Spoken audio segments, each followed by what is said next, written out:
Well, welcome to the great Oshana region, where today we will be bringing you the State of the Region address. It will be addressed by Honorable Governor Elia Inimari, and that will be happening in a short while. But before we get to the State of the Region address, I won't be alone to digest what to preempt what the governor might be tackling. I'm joined by senior reporter Ndapanda Shuya. Hello, Ndapanda. Hello, Leslie. Thank you so much for having me. Good. It's always good to be in your region, and we are here now. Quickly, what would you like to, or what are your preemptive things that you think the governor will be touching on today? I'm hoping that the governor will talk about effective governance, which is critical to any economy. Things such as infrastructure development, acceleration, job opportunities for the high majority of unemployed youth, as well as land allocation to those that are really struggling, especially those that are at the bottom of the food chain. These are the low-income earners, for example, the domestic workers, farm workers. All these people too need to be aligned into the main housing systems so that they are able to have homes for their families that they can be inherited for the future generations.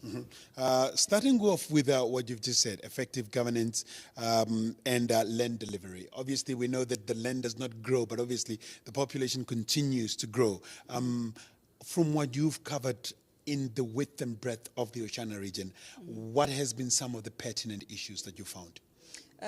When it comes to land delivery, I think I should applaud the Oshakati Town Council. They have really done so much to ensure that they service the much-needed urban lands, thereby ensuring that people move away from rentals to owning their homes. Actually, by the way, Leslie, you do understand that sometimes you end up paying, your mortgage is maybe way below what you pay for rent. So people that have now moved to their own homes are saying life has become much easier. They know that the money that they are spending every month is actually for their own property and not to just enrich other people. I think also the Ondangwa Town Council has done relatively well in allocation of land and service and servicing of plots that side.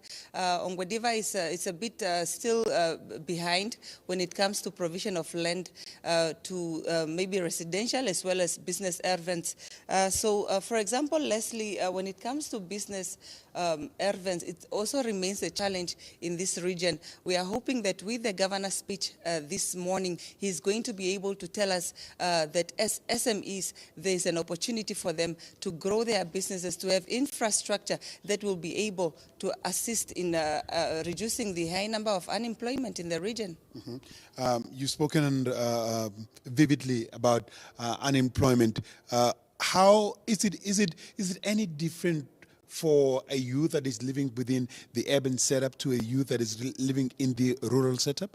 I think the disparities are very wide when it comes to urban areas and rural areas when it comes to employment opportunities that side. I must tell you now that over the past years that we've been here in the Oshana region, for example, you would see that people in the rural areas, those are youth, really have nothing much to do. So they waste their lives away, going to coca shops and abusing alcohol. I think that has become their lifestyle. At least you find a bit of opportunities in the urban centers, but it still remains a challenge. For example, the basic salaries will still not meet the demand of the current economic situations that we are faced with as a country. Let's move on to something else. You've mentioned housing. Obviously, it is one of those things that needs to be taken care of. Last year, for example, the governor was mentioning that Oshakati Town Council was servicing more plots for this to happen. But the question is that, are they affordable to the ordinary person? Most of these plots were affordable, especially for the low income. The ones that are affordable would be about 40,000, which is a bit affordable, but I will still say that as we have seen last year, the plots that came out, for example, they were beyond that 40,000, making it impossible for a basic person, a basic person that has a basic salary to just really own a property. But we have seen, for example, like I said, we can applaud the Oshakati Town Council. They have really gone out. For example, they have a location called Onawa. It's an Onawa settlement. You find the Shack Dwellers Association that has taken up majority of people that work in the basic job environments that don't make them a lot of income, for example. Dapanda Shuye there giving us an insight on the environment that she, as you can clearly see, she dominates and she clearly stays here. And if you are watching us from wherever you're watching us from, please, we're in the Oshana region in Oshakati at the Oshana Regional Council where we're coming to you live. And we just wanted to give you some of the visuals so that you can see some of the sights as to how is Oshana region.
Welcome back, and if you've just joined us, you're watching NBC One.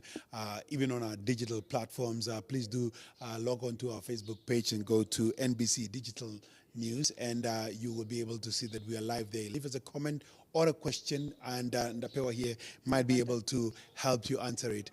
We are just getting there minute by minute to the deliverance of the State of the Region address of Oshana region by Honorable Governor Elia Irimari. Let's talk about crime. Crime has been one of those rife things that has been happening. I'm talking from livestock theft to murder to rape and gender-based violence. That has also been rife in this region. Why? Leslie, it's good to know that for the past couple of years, we have seen a high increase in crimes in this great region. For example, pertaining to rape, you would see these incidents. But then we can't really get to the bottom of why people are committing such crimes, perhaps because of the high unemployment and lack of job opportunities that we find here. But this morning, Leslie, I can tell you that we woke up to news that a 17-year-old child was raped at Omashako, just there by Ondangwa. She was raped by two men, for example, that are apparently two of them they parked their car somewhere. As the lady walked, she was walking towards home. They jumped out of the car and I'm not sure if the gun that they were having is a real thing or not, but then they pointed to her and told her to forcefully get into the car. Those are sad news that we live up to every single time that you read about. For example, there was also a little girl that was raped by a person that was entrusted to take care of her, a driver that would pick her from home and drop her off to school, which is very painful for. As a parent, you are wondering, is this person able to care for my child like I would care for my child? As a woman, for example, and as a mother, I worry about my children. Will my children be safe with the bus drivers that are taking them to school? Will my children be safe with the teachers that are taking them to school? And this worry is not only extending to the girl child, but sadly, we've also had incidents of young boys that are being molested, Leslie. Okay, sad, very sad indeed. And those are the things, obviously, we would also want to hear and find out from the governor as to whether those figures during the past or the period under review had gone down. Do you anticipate it to go down, or do you think it'll stay the same? I think it will have increased because we have seen with the Hangwena Sora that I've covered, as well as the Oshikoto Sora that I've covered, we have seen a significant increase, especially in the crimes that are regarded as very high. For example, I have a high prison term or punishment term, for example, that is livestock theft, that is rape, that is murder. All these cases have gone up, so I'm not anticipating any decrease in this year's SORA speech. Okay. She doesn't anticipate any decrease in the. When it comes to education, education is also another important factor because even for some of these perpetrators, you would want to have had a good solid foundation for a person to be able to comprehend and understand the consequences that could come out of you committing such a heinous crime. During the primary and secondary educations of the different schools, how do you think the learners in this region are doing, and what is it that the government can do to maybe even make it better for this region? In terms of education or pertaining? Yes. No, in terms of education. Now we've moved to education, we've left crime, yes. In terms of education, I think the region is doing relatively well. We have well put up school infrastructures across the region that you find even in the most of remote rural areas of the region. So with regards to education, I think it's fine for now, but then maybe just a few of the, for example, computer classes are a bit lagging behind when it comes to rural schools, but otherwise schools in the urban centers are doing relatively well towards attaining better results for the region, and it has performed well for the past couple of years. Mm-hmm. Let's talk about agriculture, which is also the backbone, obviously, of any economy, including Oshana region. How has that been? Do you think, for the better part of the country, there's this feeling that it is going to be a drought year? Do you think it is going to be any different for Oshana?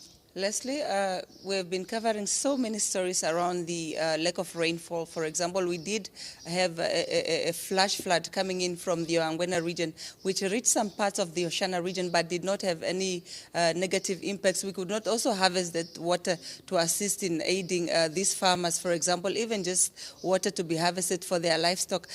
It doesn't look good, Leslie, as we speak. Last week, I had an interview with a 95-year-old lady from Akunihole village just here in their region. She told me that she could only salvage about 17 liters or 17 kg of mahangu from her mahangu field, which is about 2 hectares. Leslie, things don't look good. The elders have invested their money. The youth probably have invested their money. Because remember, in the remote rural areas, this is where you find the elders only, because the youth have now moved to the urban areas to find opportunities for jobs. And then this leaves them, the grannies, with their children or their grandkids to care for. It makes me wonder, how are these children going to survive if government doesn't aid them? Mm-hmm. How is government going to aid some of these people? It's very disheartening to be able to hear that from a 2 hectare you can only get 17 kilogram of mahangu, and that is the staple food here in this region for one to be able to go through it during the better part of the months that are still to come. We still have got July, August, September, and November, and then maybe from then onwards one would be expecting the rain to come. But still, even if you will be plowing your mahangu, then they won't grow immediately. We've touched on education, crime, we've touched on drought and land delivery. Corruption. You started off with land delivery or effective governance rather, and things can never be effective until there's some set of impartiality and transparency. Have you seen that in the government offices within this region?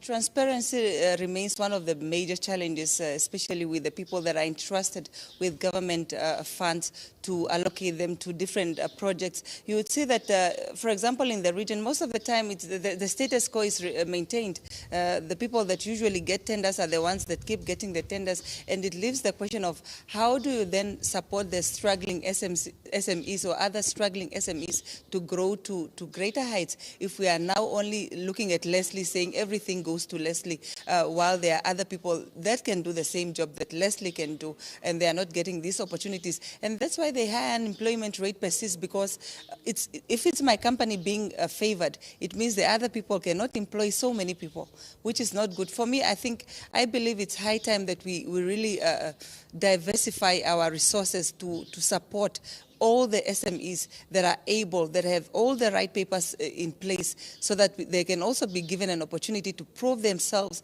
and to help them to grow. Because look, all of us, we were seeds once. First a seed, then you grow to a tree. But how do you get there? Someone has to water that plant. And now, if the water is being withheld from majority of the companies, how do we then expect to grow the economy and reduce the high unemployment rate, as well as to develop or accelerate the development of infrastructures in the region? Other people that are also within our midst, and we see them on a daily basis, but are sometimes seldomly overlooked, are people living with disability. What do you expect the governor to be able to say on people living with disability, and how have you seen them being catered for in this region?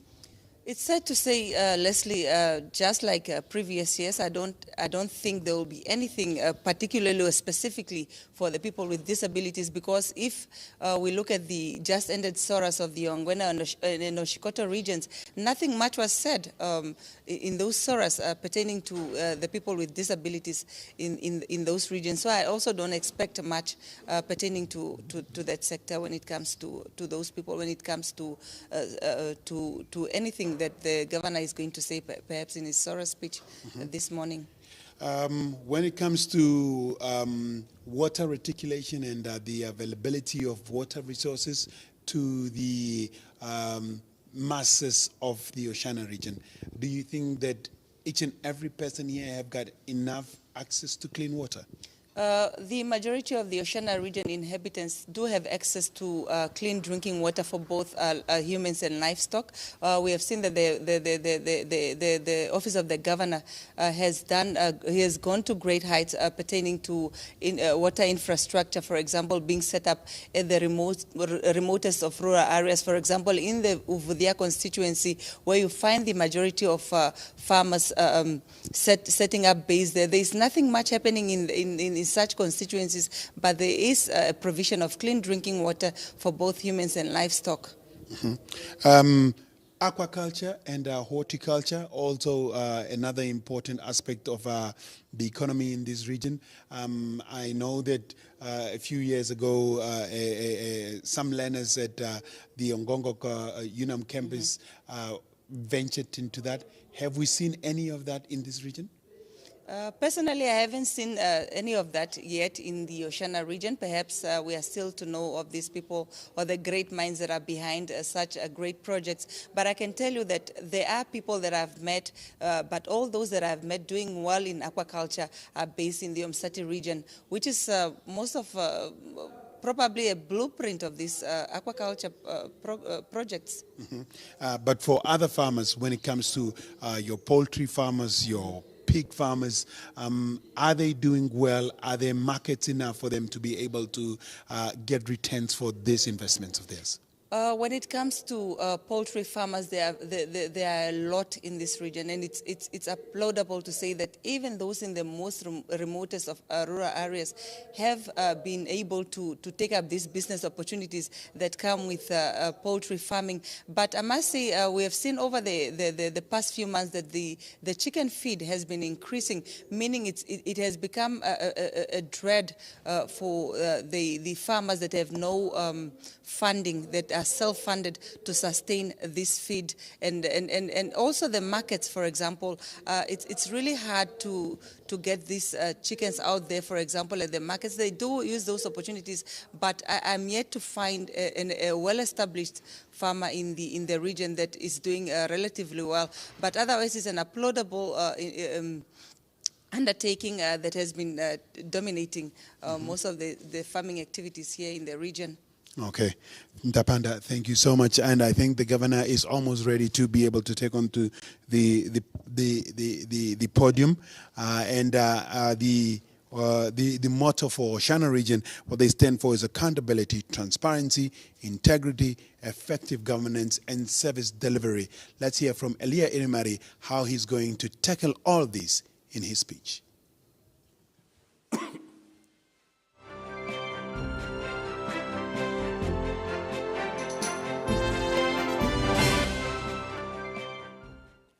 Honorable Chairperson,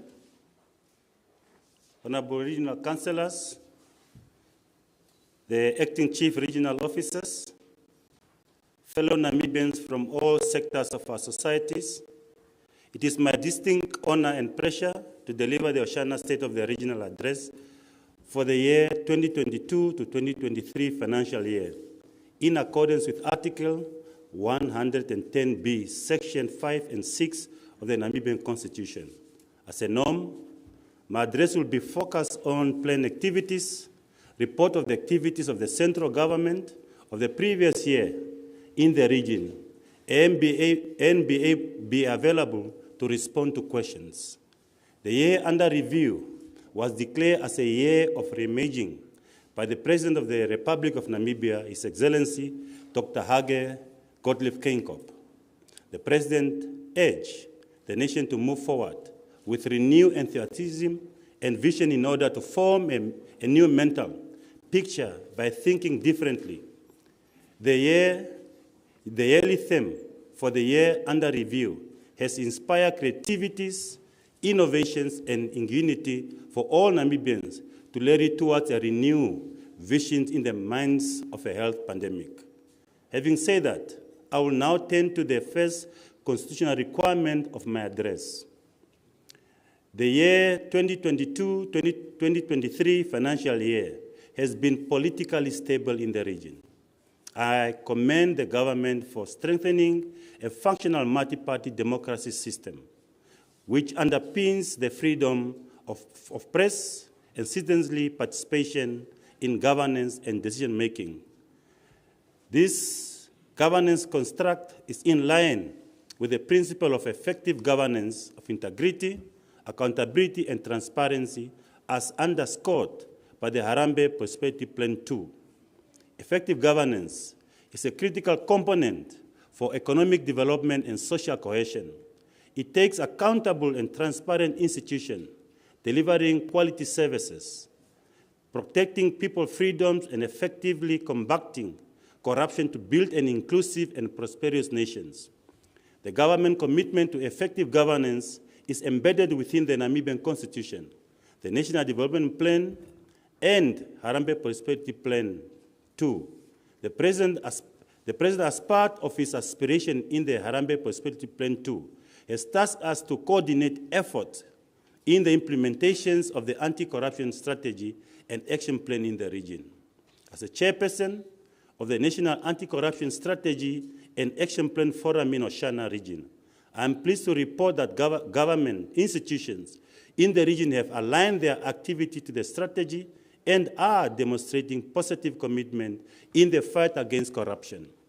The multi-stakeholders approach is important because the journey towards a just and a free corrupt Namibia is dependent upon all of us working together.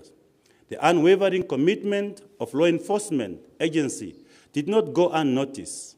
My office, in partnership with the Namibian police, local authorities in the region, NORAD, Oshakati Premier Electric, MTC, has embarked on a regional project to install police surveillance cameras at strategic points in our towns as part of our effort in strengthening security measures in the region. Despite this effort, I'm displeased to indicate that we have been taken a step backward in addressing issues pertaining to gender-based violence in the region.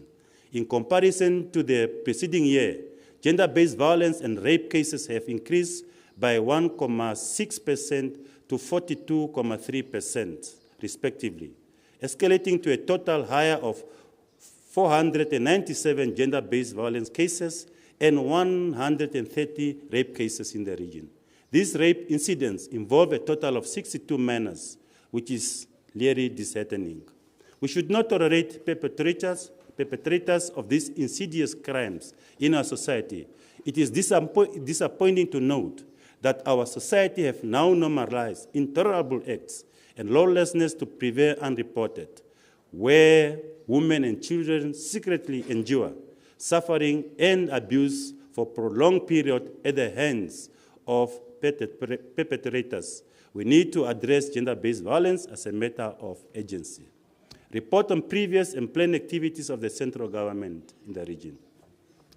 The Harambee Prosperity Plan 2 economic advancement pillars seek to facilitate inclusive growth and job creation in order to redress inequalities, alleviate poverty and unemployment. In Oshana region, the government, in partnership with the private sector, has implemented various interventions to boost growth and accelerate economic recovery.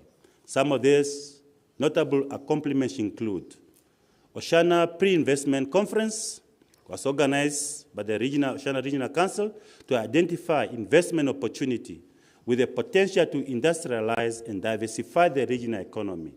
Business pledged their support to unlock economic opportunity in the region, especially in the area of agro-processing, manufacturing, and value addition, renewable energy, infrastructure development, and housing, just to mention a few. During the year under review, my office, in collaboration with NAMRA, organized a stakeholder engagement for businesses and taxpayers with the purpose of reinforcing the importance of building a tax system capable of growing the state revenue, while at the same time supporting businesses to thrive. A total of 440 new businesses were registered by the Ministry of Industrialization and Trade at its offices in Nongwediva. The Development Bank of Namibia provided finance to local businesses in the Oshana region, amounting to 827 million since inception. This includes investment in commercial property worth of 44 million, manufacturing 102 million, housing 152.6 million, education 72.8 million, tourism and hospitality 17 million,3. The Agricultural Bank of Namibia, AgriBank, has dispersed loans amounting to 3 million to communal farmers in Oshana region. 19% of the approved loans were granted without collateral under the Emerging Retail Finance Product Scheme. The Ministry of Gender Equality, Poverty and Eradication and Social Welfare supported 4 income-generating projects in the region at a cost of 140,000 Namibian dollars. The Social Security Commission, through their development fund, has also funded projects in Oshana region, totaling to 6 million. This project include a pottery project in Nongwediva constituency at a cost of 2.3 million, an aquaculture project in Ondangwa urban constituency to the tune of 1.5 million, a Musa and Oshanawa Earth Dam in Ondangwa rural constituency at a cost of 1.1 million, an extension of community garden in Nongwediva constituency at a cost of 900,000. Given the drought situation in the region, due to low and sporadic rainfall, Oshana, Oshikoto, and Mswati Regional Council collaborated to address water shortage at the grazing area. Namota has commenced to pump water from Olushanja to the grazing area with livestock water shortage such as Oponono. The Oshana regional leadership remains committed in ensuring the development of a reliable road infrastructure in the region. As at this reporting period, the road network in Oshana region comprised of 751.35 kilometers, of which 193 kilometers is bitumen roads. 263 kilometers gravel roads, whilst 161.5 kilometers is earth tracks, and while 186.8 kilometers is proclaimed for future development in the region. During the year under review, the Road Authority has finalized the upgrading to bitumen standard of the Okatana-Namtei Road. The Road Authority has also budgeted to implement 4 projects in the region this year, which include construction of gravel road DR 3607 from Omunja to Naruvanda Gate in Etosha National Park. This road project is now at a procurement stage, and therefore it is expected to start within 2-month periods. Moreover, the Road Authority started with a project for the upgrading to low-volume seal standard of DR 3605 from Oluno to Oshana Road. The project for the rehabilitation of borrow pits in the Oshana region is also currently at a procurement stage, and it is expected to start before the end of September this year. As part of the regional future plans, Oshana region is an important road of economic priority in the region, which further needs to be developed during the current financial year. After continued consultations, I'm glad that the Ministry of Works and Transport has given priority to our regional road infrastructure plan. Some of the major road projects prioritized in Oshana region include a 30-kilometer new project for the construction of a gravel road from Monjungurume to Vudia and Ngobe and to Oponona. The 35.5-kilometer gravel road between Oshana and Omunja. The 150-kilometer upgrade to bitumen standard and dual carriage road from Omthia to Ondangwa and to Oshakati. The 22.5-kilometer regraveling of Okapia on Akamwandi Road. The 27-kilometer regraveling of Onga and Adolfi roads. 15-kilometer regraveling of Okapia and Okaku Halushu Road. The 140-kilometer right rehabilitation of Oshakati and Ruakana roads. The Road Authority is also embarking on the following project: upgrading of Oshakati Vehicle and Driving Testing Center, the implementation of NATIS Wheel project, computerized learner license testing in the region, commence with the NATIS online services project in the region. In addition, I'm pleased to report that the progress for the railway project between Ondangwa and Oshakati has progressed well, including the railway station at Oshakati East, which is almost completed and will be inaugurated this year. The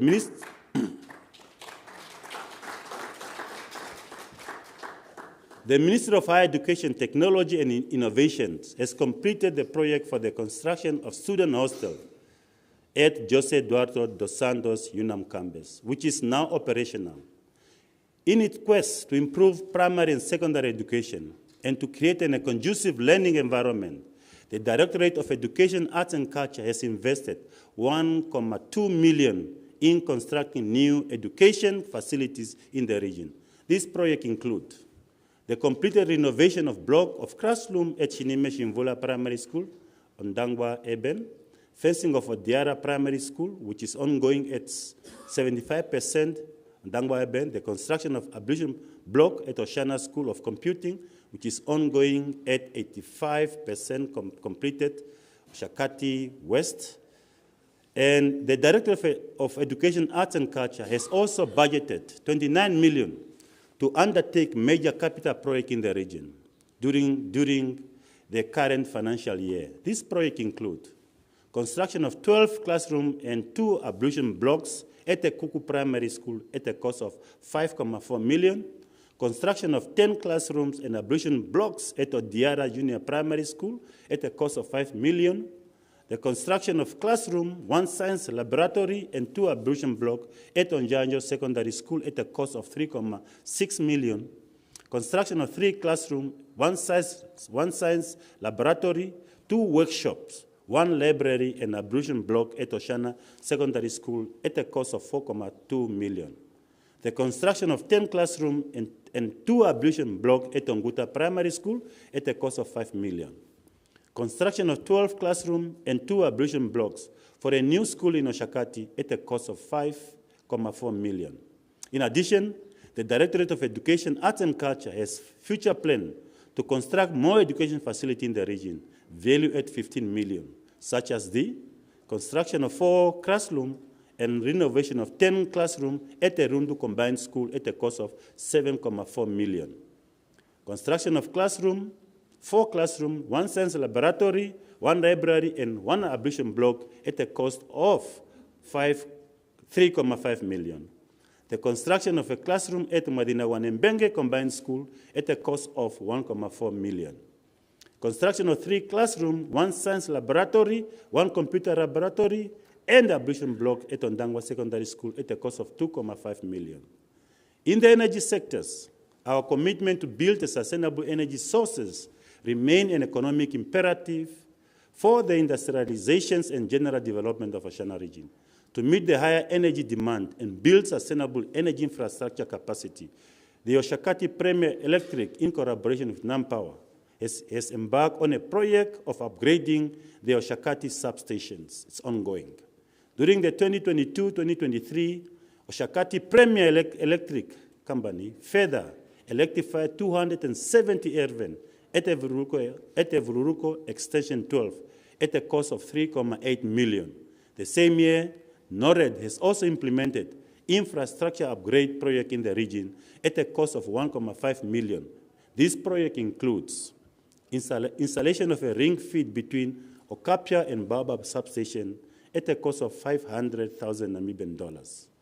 The rehabilitation of Ukwangula back supply at a cost of 140,000 Namibian dollars.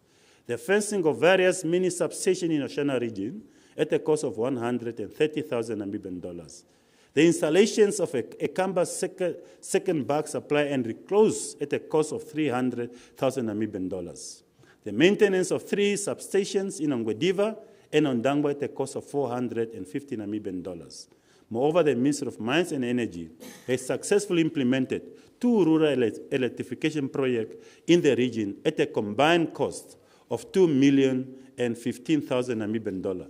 This project includes project of Ondangwa Town at a cost of 1.1 million, the project at Oshikorongonjo at a cost of 915,000 Namibian dollars, respectively. It is also important to diversify our energy sources and invest in clean energy infrastructure development in the region. In this regard, I am pleased to report that Oshakati Premier Electric is progressing well in establishing a 5-megawatt solar plant in Oshakati. In addition, Ongwediva Town Council has also availed land measuring 15 hectares for the development of a 10-megawatt solar plant during the upcoming financial year. Oshana Regional Council plays an important role in advocating for the installations of network tower in the region during the 2022-2023 financial year. A total of 4 network towers have been installed by MTC in the region, at Okachari constituencies, Omega in Oshakati East, on the Mwenena in Upuyushona constituency, and Omagongati in Ondangwa rural constituencies. Moreover, Telecom Namibia has taken its broader plan to deploy telecommunication infrastructure seriously.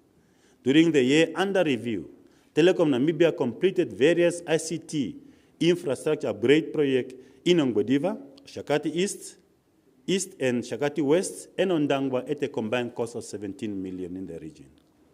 The Oshana Regional Council has constructed sewer and water reticulation infrastructure at the Heke settlement and the gravel road at Ukwangula settlement at a cost of 702,000 Namibian dollars. Besides capital project, Oshana Regional Council implemented 24 minor projects in the region at a combined cost of 3 million. Moreover, Oshana Regional Council, through rural water supply, has implemented 15 rural water supply projects at a combined cost of 1.6 million. The Oshana Regional Council, through the Land Division, has registered a total of 658 customary land rights during the 2022 to 2023 financial year.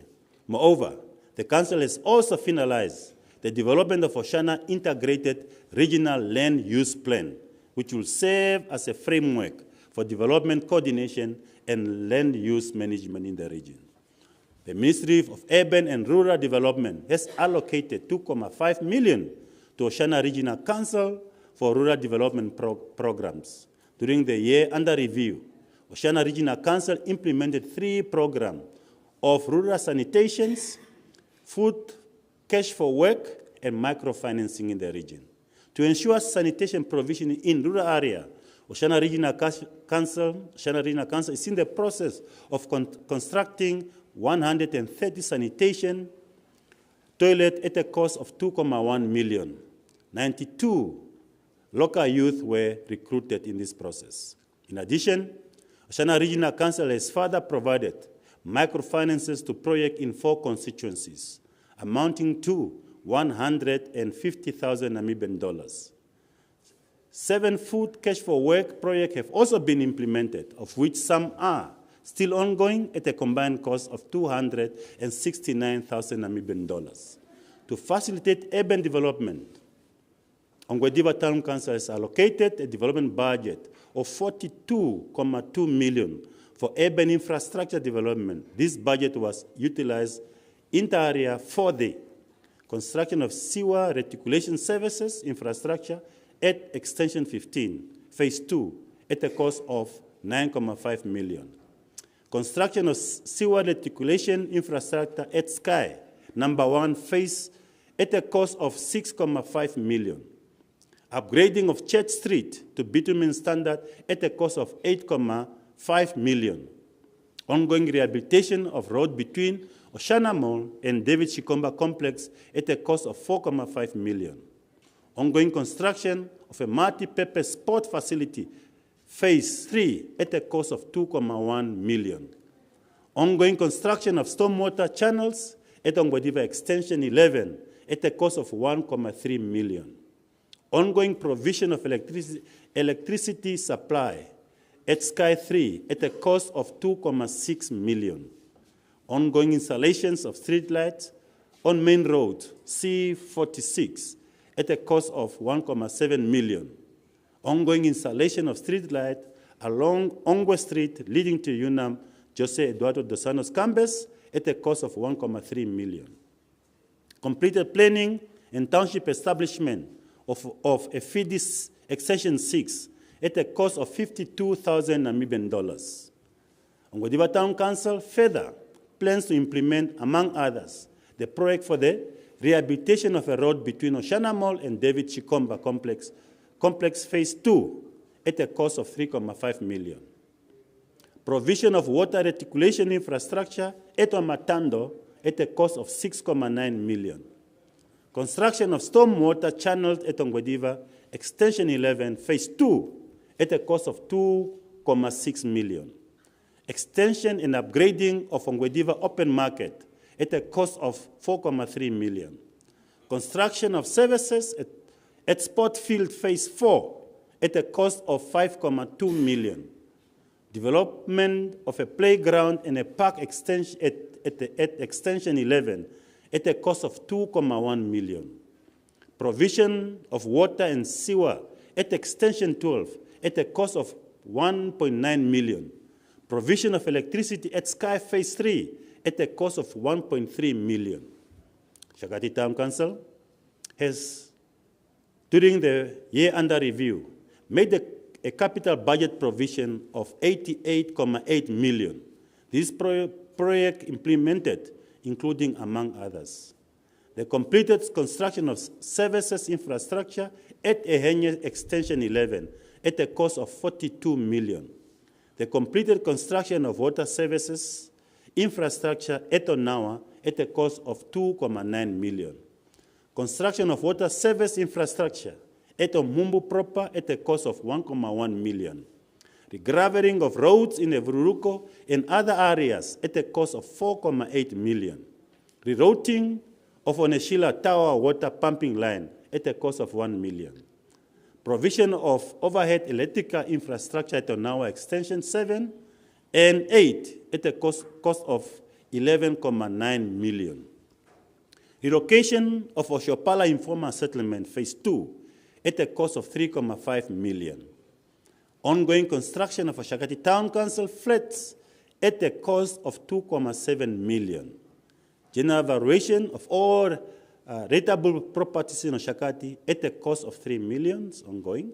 The development of recreational park at a Kuku Phase 3 at a cost of 1 million ongoing. The Oshakati Town Council also plans to implement the following infrastructure project during the 2023 to 2024 financial year. Construction of services infrastructure such as roads, water, sewer, and electricity at Ehenya Extension 11. Construction of Fire Station Phase 2 at Oshakati North proper. Construction of a wastewater treatment plant, it's ongoing. Relocation of Oshapala Phase 3, ongoing. Surveying of Okakoki Pupu Extension, ongoing. Finalizing formalizations of Oneshila Township, ongoing. And aligning Oshakati Extension 14, progressing very well. And provision of sanitation facilities, ongoing and progressing very well. During the 2022-2023 financial year, Ondangwa Town Council prioritized land service in order to avail land both for residential and businesses property development. The Ondangwa Town Council specifically serviced and allocated a total of 171 residential properties at Extension 26 and another 25 residential property at Extension 25, and serviced 102 residential properties at Extension 28. In addition to land delivery, the Ondangwa Town Council has implemented various major capital projects, which include the road construction at Extension 26 at a cost of 15.5 million. Construction of Ondangwa Sports Stadium Phase 1 at a cost of 8.6 million and progressing very well.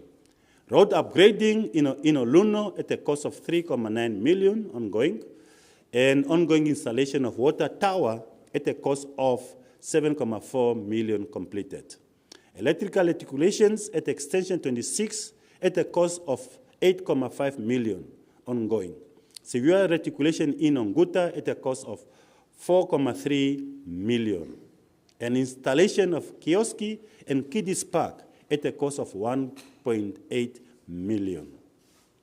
Construction of connecting road to Extension 24, 25, and 26 at a cost of 967,000 Namibian dollars ongoing. Renovation of Ondangwa Trade Fair Center at a cost of 309,000 Namibian dollars, progressing very well. In addition, Ondangwa Town Council has planned in the upcoming financial year to construct the Ondangwa Sports Stadium continuation at a cost of 12 million. Electrical reticulation in Onguta Extension 28 at a cost of 9.8 million. Road construction in Onguta Extension 28 at a cost of 9 million. Road upgrading to bitumen from Andiba Senior Secondary School to the dumping site at a cost of 5.1 million. Construction of roads and bridge connecting Extension 26 with Onansi at a cost of 1.2 million ongoing. Road upgrading to bitumen in Oluno at a cost of 1.2 million. And the rehabilitation of Nangolo Mbuba Street at a cost of 1 million. Construction of technical workshop at a cost of 1 million ongoing. Fencing of earth dams, cemeteries, and pump station at a cost of 1 million ongoing. Human capital development is one of the key drivers of economic development. This is why the government of the Republic of Namibia continue in investing in training, health, and education of the Namibian people. Human capital development does not only enhance social economic transformation, but also increase productivities and technological advancement, which is critical for industrializations. No words can quite underscore the importance of education and its role in creating sustainable future for generations to come. President Jomo Kenyatta once said, "Our children might learn about the heroes of the past, but our task is to make ourselves architects of the futures."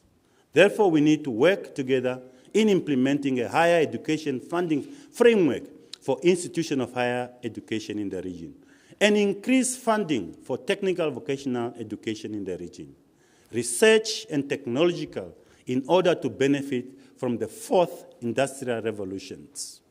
During the last academic year, Oshana region has not achieved a desired academic performance for grade 10 and grade 12. The attained pass rate of 25%, 25.3%, and 22.9%, and 28.8% for grade 10, grade 11, and grade 12, respectively, is very low. And therefore, we need to do more this academic year to improve our regional performances. And I'm going to urge all stakeholders to embrace this important responsibility collectively. At tertiary level, a total of 1,623 students have graduated from various institutions of learning in the region, which is commendable, but also slightly lower than the performance for the previous academic year. Out of these graduate, UNAM Ngifike Punyepoamba campus graduated 620 students, whilst UNAM Oshakati campus graduated 165 students. UNAM Engineering campus, Jose Eduardo dos Santos, 122 students graduated. COSDEC Ondangwa, 150 students graduated. Valombola Vocational Technical Centers, 519 students graduated.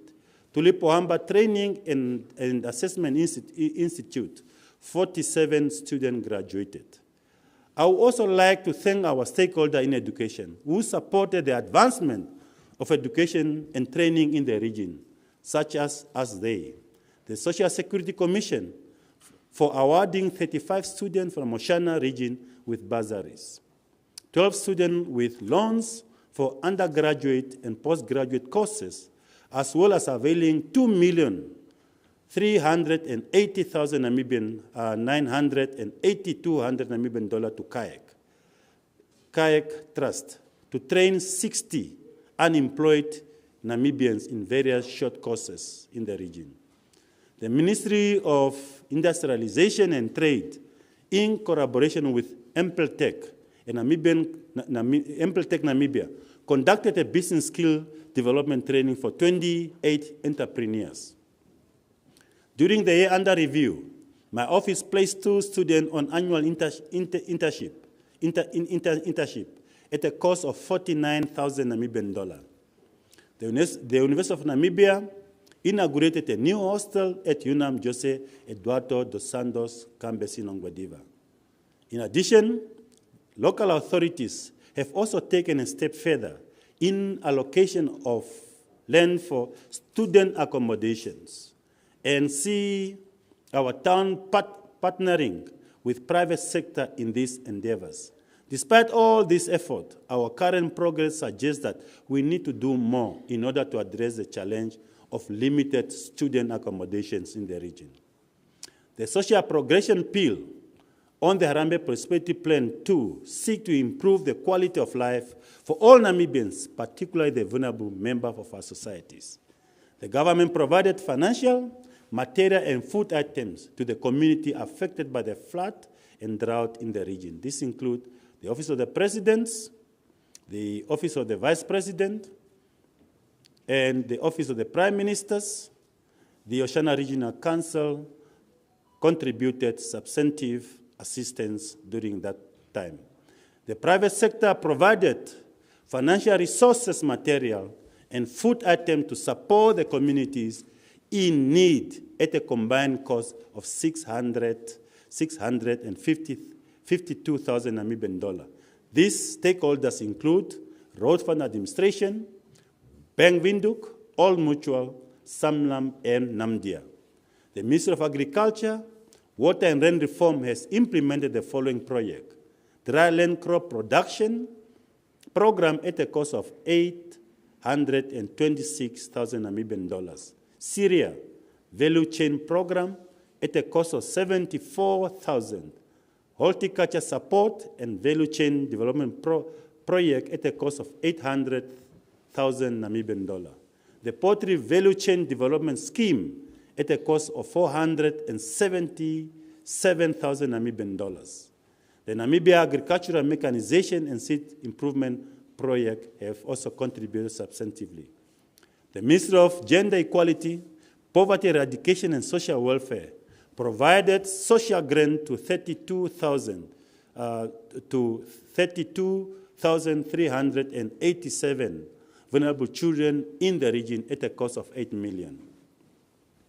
The Ongwediva Town Council, through its corporate social responsibility, has supported 1,550 community members with educational support and training program offered at the same Neoma multi-purpose youth centers. Shakati Premier Electric provided free electricity connection to 558 households at a cost of 6.2 million during the 2022 to 2023 financial year. In addition, the government has also subsidized the cost of electricity for 1,406 households in Oshakati at a cost of 1.4 million. Minister of Environment, Forestry and Tourism coordinated activities of the Ipumbuya Chirongo Conservancy to ensure social development to the community of Uvudia. During the year under review, the Conservancy in Uvudia supported the community to establish a community structure for outreach health program at Oponona at a cost of 107,000 Namibian dollars. In addition, the Conservancies further excavated and earthed them for Omundari community at a cost of 267,000 Namibian dollars. Ministry of Health and Social Services managed to acquire a total of 10 medical specialists at Oshakati State Hospital. The Oshana Health Directorate further accomplished its plans to reduce maternal death from 13 to 8 maternal deaths during the year under review. What an achievement. Despite the fact that 98% of HIV-positive adults in the region are virally suppressed, the total number of people active on HIV care and treatment remains very high at 21,053 people in the region. In addition, 487 cases of TB have been detected and treated in the region. In our pursuit of availing urban and low-cost housing, the three towns of Ongwediva, Ondangba, and Oshakati have serviced and allocated 863 plots for housing development in Oshana region during these financial years. During the reporting period, local authorities in the region have been busy planning and establishing new townships in order to fast-track urban land delivery. At this point in time, a total of 8 townships are being established in the region. In a world where the global markets are becoming increasingly intertwined, we have to partake in international trade and geopolitics in order to ensure sustainable coexistence and competitiveness of our own economies. In 2022, we received a high delegation from Limpopo Province as part of the Memorandum of Understanding between Limpopo Province, South Africa, and the 4 northern regions of Hangwena, Umsati, Oshana, and Oshikoto region. The delegation also comprised of exhibitors who came to support the Ongwediva Annual Trade Fair, and they are going to do it the same this year. The Memorandum of Understanding with the Limpopo Province present greater opportunity for exchange program in agriculture as they are waiting for us, education and culture exchange. It is for these reasons that we need to strengthen cooperation with the Limpopo provincial government for the benefit of our nations. I'm pleased to know that the region has achieved a notable progress in the implementations of developmental programs during the 2022 to 2023 financial year. Both the public and private sector have demonstrated commitment towards our national vision of building an industrialized nation, despite myriad of challenges encountered on the way. Oshana region faces challenges in creating employment, especially for the youth. We need all intervention. Boosting economical growth, we need all of our interventions. Diversifying revenue resources, we need to collaborate and synergize on these matters. Reducing income inequalities, We all need one another in this one. Delivering adequate service land for housing urban development, we need to work on this one. Developing backwater infrastructures and also combating gender-based violence, we all need effort together to work on this one. I believe we have an opportunity in our unity to address these challenges. The prosperity of our nation depends upon our collective individual effort, and that is why it is imperative that we work in unity for the sustainable development of Oshana region and our beloved country, Namibia. May God bless Oshana region. Long live the Republic of Namibia. I thank you.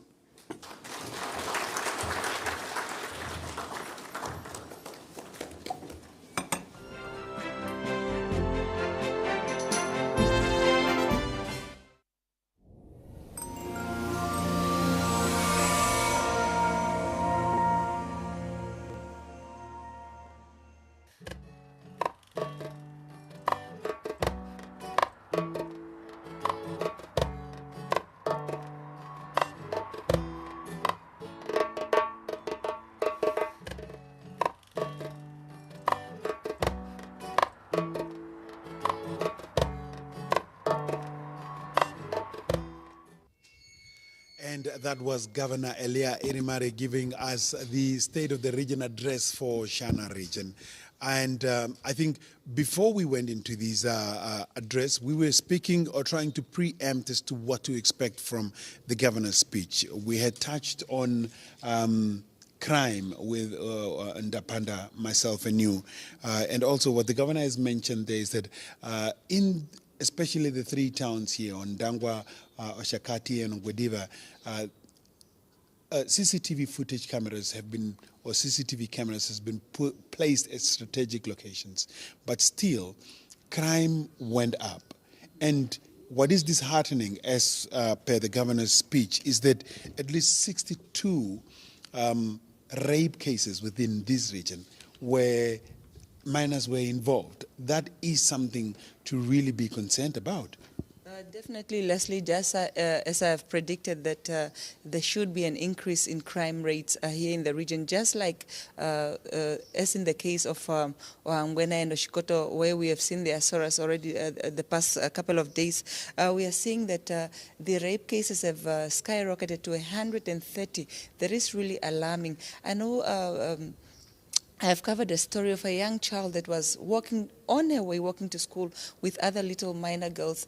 Then they were attacked just close, a stone throw from the NBC offices, I think a few streets. Of course, it's in the informal settlement, but it was close enough for us to get there.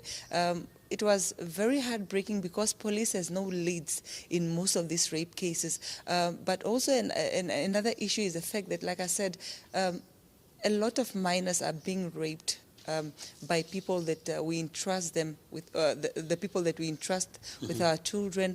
These are the caretakers. For example, you see in the remote rural areas, there were so many reports given out there that people that we hire as our cattle headers have also now taken the leash on raping children. And it's important for us as parents to be also educated, especially the women and caretakers, to be awareness creation would be very beneficial to tell us how do we maybe see the signs that yes, this child was raped or molested.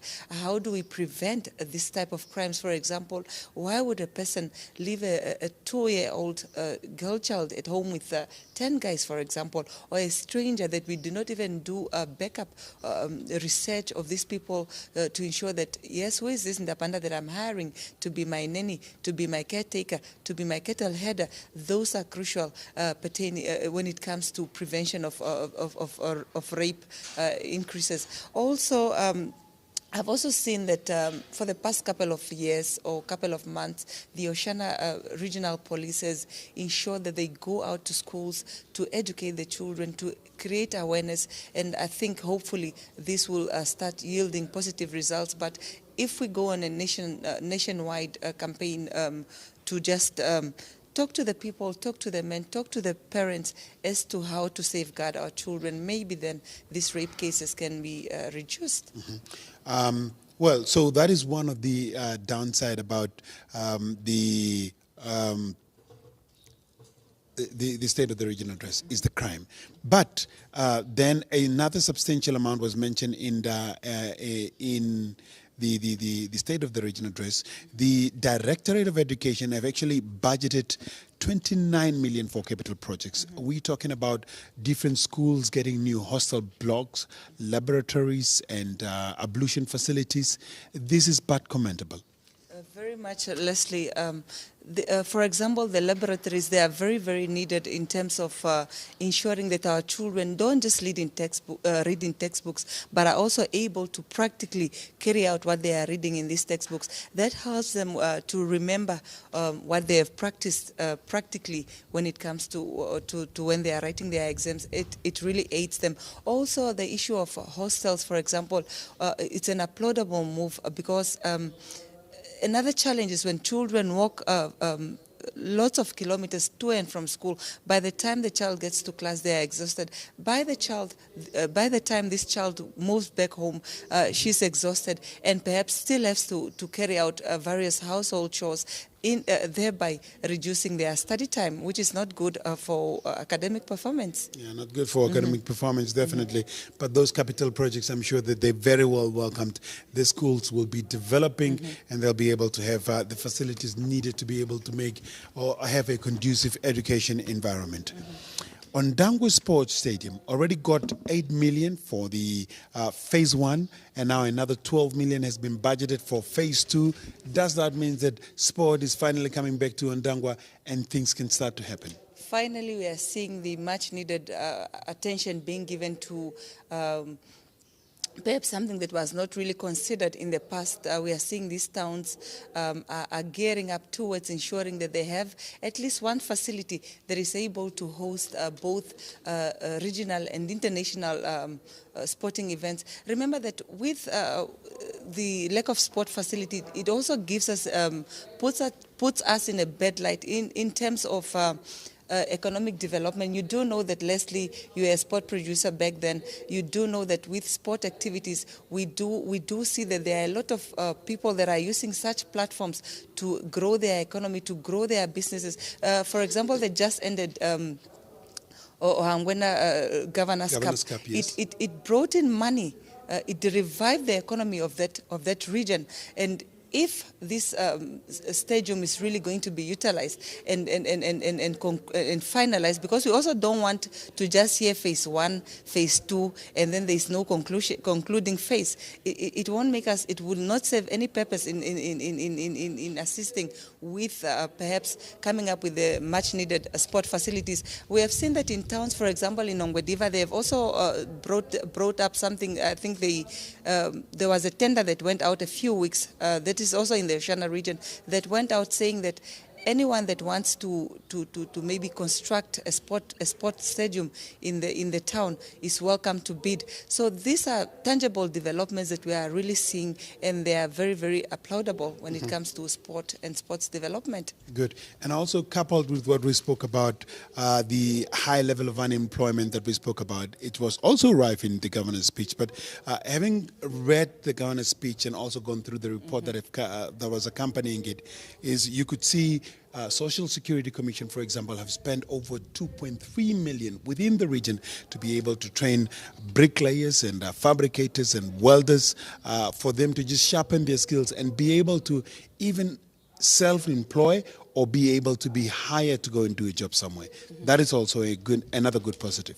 Yes, definitely, Leslie. Very, very applaudable of the Social Security. But to me, it's really not enough to say that, yes, you have trained this youth into becoming well-vested artisans, well-vested bricklayers, if we are not going to aid these children with the much-needed money that is going to be pumped into their businesses, and then we just help to aid them grow those businesses. Like I said before the main SORA speech, we spoke about the importance of giving assistance to these businesses, to these SMEs, because in turn they are able to grow their businesses, they are able to employ others, and they are able to develop infrastructure. Because if I have, for example, a tender, I will be able to say, okay, with this profit that I'm making, let me construct an office building, let me construct a warehouse. In that, the warehouse will not be dormant. The warehouse will obviously need me to employ people that are sitting there to make sure that we are running our businesses to greater heights. And it's about time that as Black people, as Namibians, we move our businesses from just making money. As long as I make money to buy bread for my children, I'm fine. It's about time we build our businesses into empires that are going to outlive us for generations to come. Well, getting businesses that will outlive you. Those are some of the things that we've touched on. Education, 29 million on capital projects. A lot of improvements are happening within schools in the Oshana region. On Dangwa Sports Stadium is also shaping up. Phase 1 has been completed. 12 million has been budgeted for phase 2. Social security doing the most as far as groundwork is concerned. Also, another thing that that was touched on was health. 29 medical practitioners were then brought into the Oshana region to try and help with the high demands, really, because it's. I remember when we were covering the Ohangwena region, there was always a problem of access to healthcare, especially for those that live in the remotest of areas. 29 health facilities, experts, doctors and nurses and dentists and whatever dermatologist or ologist that you can add to it that has been brought into the region. It's also another good plus. Definitely, because it gives an opportunity. Remember that these northern regions are largely also accommodating people in the remotest of rural areas that probably have no jobs, that are living on the government pension grants, that sustain them. But do you want to say that if, for example, government was not giving this medical assistance to the people, it would be very difficult and unaffordable for them to say, I'm going to book for a gynae. I'm going to a specialist because I have a problem and I'm going to a specialist. All these costs are becoming so high that an ordinary person is not able to afford them. Those of us that have medical aid should count ourselves lucky, but the majority of those people that are still struggling as we speak, living on $1,000 grant, how do you afford from that $1,000, how do you afford to go and see a gynecologist at a private hospital? So it's a very commendable efforts that are being done by government to bring healthcare services closer to its people. Okay. Housing as well was another one that the governor touched on. I think in combined between Ondangwa, Ongwediva and Oshakati, over 800 plots have been earmarked to be serviced to be able to sort of like provide some sort of relief, because there has been this rural-urban migration, and it's causing sort of like a strife towards the delivery of land. 820-something heirs that has been earmarked to be serviced. It's a good number, but then again, it all boils down to what we spoke about before we went in. Do you think that they will be affordable? Exactly what I wanted to ask you, Leslie, to say it's one thing to service plots that are going to cost the people an arm and a leg. But the moment we start as councils to ensure that of these 800 plots, how many people are still seeking for homes? I want to live in the Oshana region where I know that my nanny, for example, has a house to go to. I want to live in the Oshana region where I would see that a police officer is able to afford a house for him or herself. And these are people that are selfless. They give us their services selflessly, probably on a small salary, not just the police, but most of these little sectors that we are getting here. Business people, if an SME has to rent his place of business, and then they still have to rent their homes, what is this person going to make out of that rental? Very little. Also, road infrastructure was one of the things that is touched on. Some roads are being upgraded to bitumen standards, others are being re-gravelled. But generally, in your view, as you've traveled this region extensively, how are the road conditions? The road conditions are very favorable in the Oshana region because of its strategic location.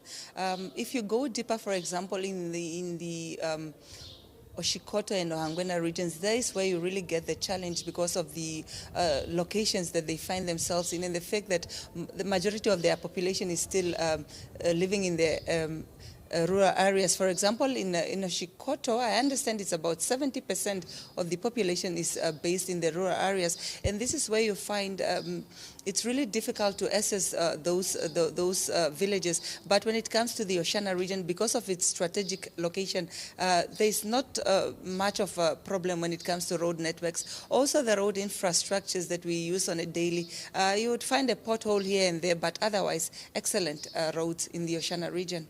Good. In less than a minute, do you think the governor's speech on the state of the region was comprehensive enough and touched on everything? The governor's speech was very comprehensive, and as a journalist, we are going to be making sure that whatever the governor has said, we will be following up to ensure that these projects or these budgets that were allocated are actually going to benefit the masses and not just become white elephants. And it should not just be to say we are reading a very beautiful written speech or a beautiful, well-orchestrated Torah, but it should really be able to meet the needs of the people as well as grow the economy of the region. That was Ndapanda Shuya giving us an insight on the State of the Region address right here in the Oshana region. Up next, we will be heading over to Kunene region, and we will be in Kunene region next week, Wednesday. That is when the State of the Region address will be coming back to you again. But for now, for myself, Leslie, and the team that is on the road here, it's bye-bye until next time.